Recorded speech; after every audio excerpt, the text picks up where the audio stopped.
Here are the most recent deaths in the national news, as reported at Legacy.com in the first week of May 2026. I'm your host, Linnea Crowther. I'm the news editor at Legacy.com, where you can read full obituaries for most of the people featured in this video and leave your own condolences on their Legacy page. For those of you who watch our videos every week, I want to let you know that my Legacy teammates will be helping out for a few weeks while I'm on a brief leave of absence. You'll still hear me later in the video when we share this week's memorial anniversaries. But first, here's my fellow editor, Steven Siegel, with this week's headlines. Singer Alex Ligertwood of the band Santana died May 1st, 2026 at his home in Santa Monica. He was 79.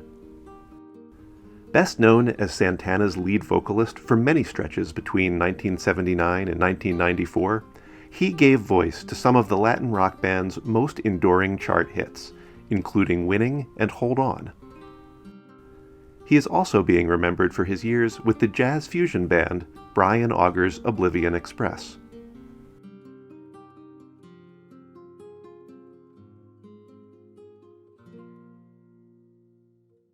Actress and boxing referee Gwen Farrell Adair died April 30th, 2026 of natural causes in Sherman Oaks, California.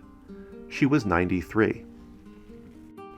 Entering the boxing world as a licensed referee in 1980, she became the first woman to officiate a world title fight, going on to referee more than 700 bouts over her career. She is also remembered for her recurring role on MASH, playing multiple nurse characters across 26 episodes of the beloved television series.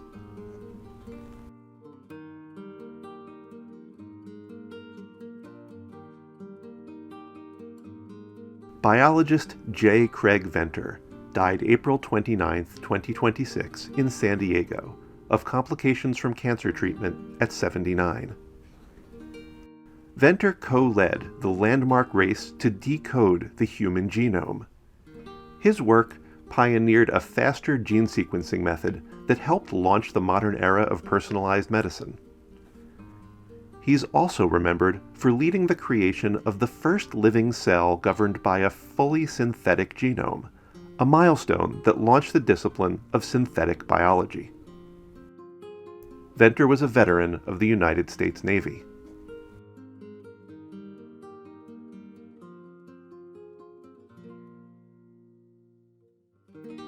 Cartoonist Nicole Hollander died April 23, 2026 of natural causes in Chicago at the age of 86.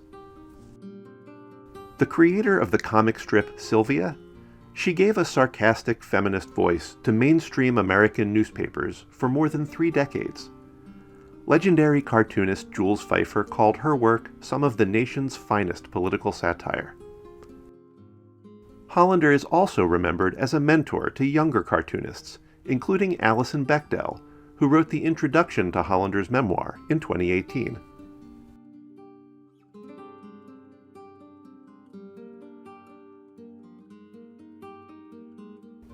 Sports radio broadcaster John Sterling died recently. His death was announced May 4th, 2026, by WFAN and the New York Yankees. He was 87. The play-by-play radio voice of the Yankees for 36 seasons, Sterling called more than 5,600 games and became inseparable from the team through such signature phrases as, "It is high, it is far, it is gone." He's also remembered for a wide-ranging pre-Yankees career spanning multiple sports and cities, and for winning 12 Sports Emmy Awards.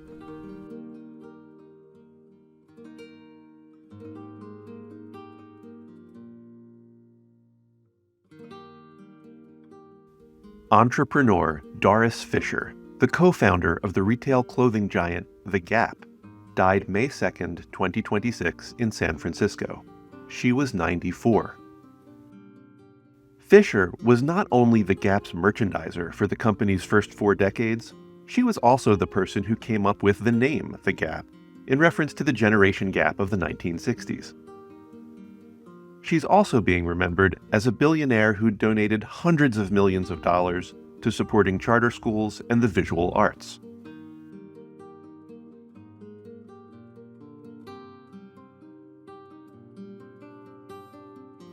Basketball Hall of Famer Adrian Odie Smith died April 28, 2026, at the age of 89.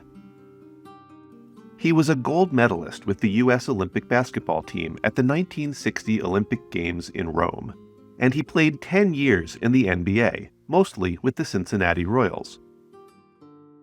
In 1966, he became the only player in NBA history to win All-Star MVP honors the one and only time he played in the All-Star game. Smith was a veteran of the United States Army.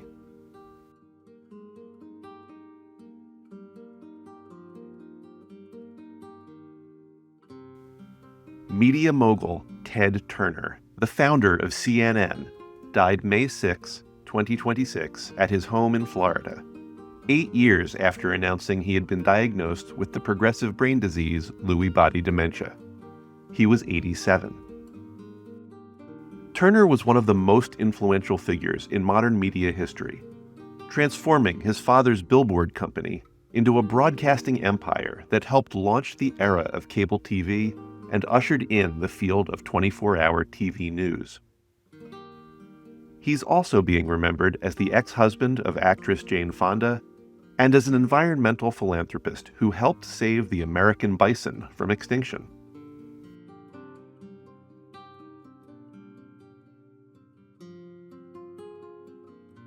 You know, every week while we're researching this video, we see thousands of new obituaries that families have published at our website, Legacy.com. And I've noticed that a lot of those families invite people to donate to the Dementia Society of America. More than 5 million people are living with dementia today.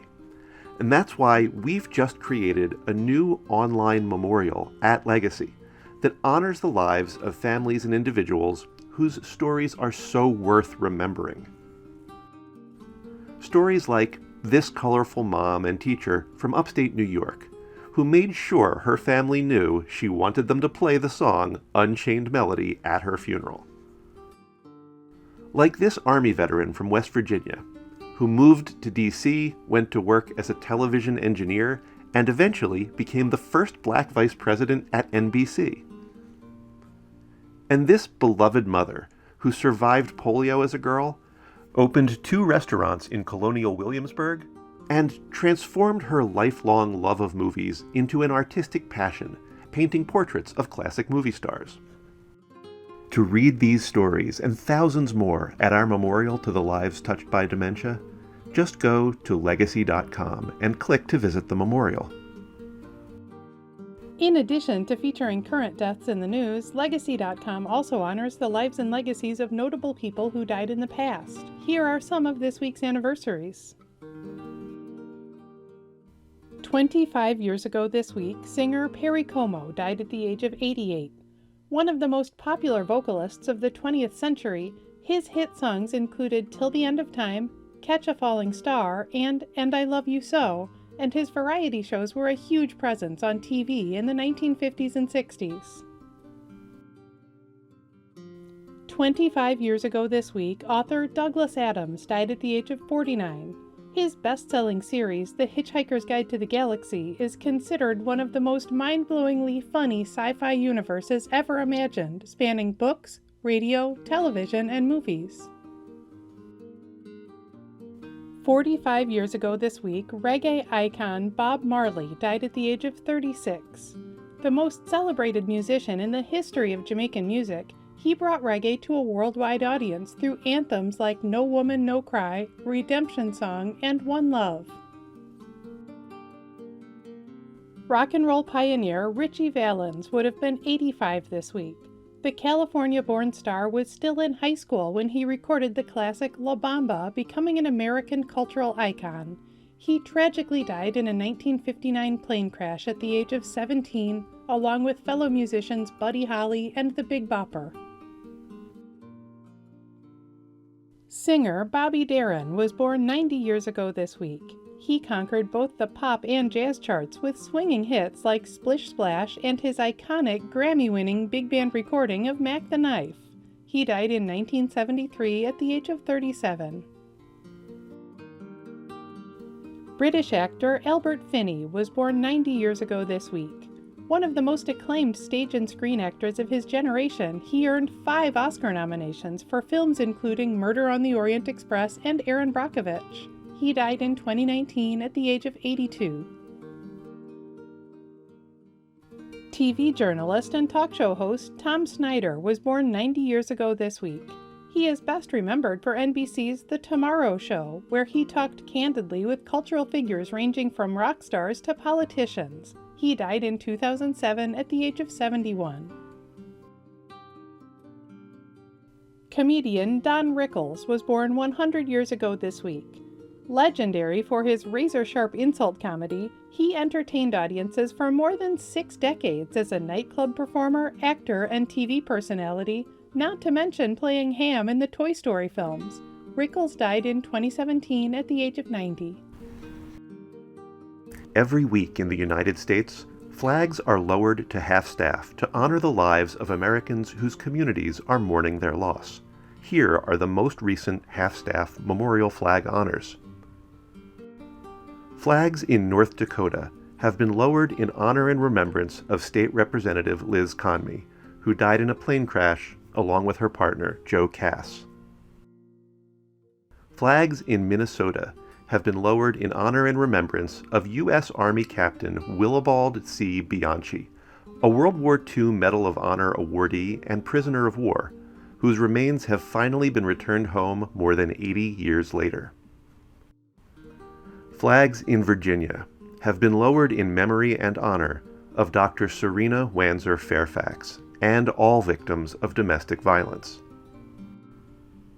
Flags in Maryland have been lowered in honor of Maryland highway construction worker Dipak Kumar R. Patel, who tragically lost his life in the line of duty.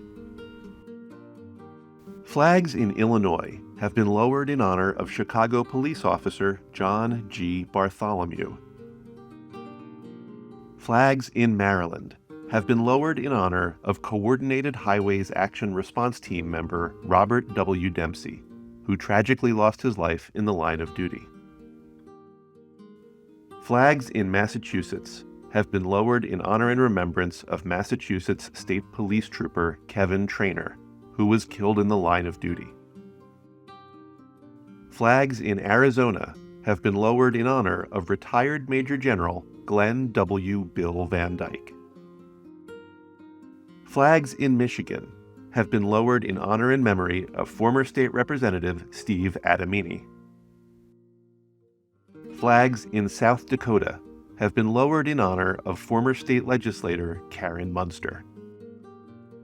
You can read more about the lives of the people featured in this video on Legacy.com. Follow Legacy.com on Instagram and Facebook, and subscribe to our channel on YouTube to stay up to date on national news deaths.